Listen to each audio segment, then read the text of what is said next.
Let's talk about the tools we're going to need for our fondant and flower stencil class. I'm going to start with just a two-tier white fondant cake. This is in a smooth white finish and the fondant is from Satin Ice. We're going to use a white ganache and we're going to use this in a few different consistencies for different parts of our cake. We'll go over that when we get to it. We have a spatula or palette knife. This one's from the dollar store and I like it because I can bend it to help me get the correct textures on the cake. I've got an 8mm wire and I have wire cutters. We're going to use these to wire some of our flowers. We've got a pretty white ribbon that we'll use around the base of our cake.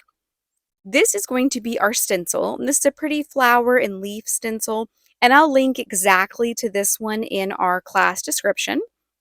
This is going to be some really pretty texture kind of behind everything else on our cake.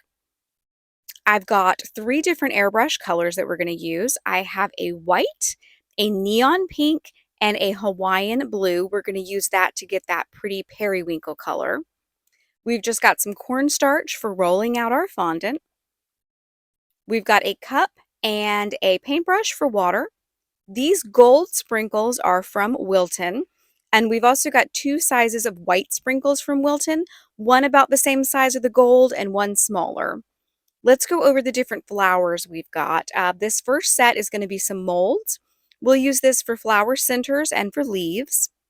We've also got a texture mat that we'll use to get the veining on the leaves.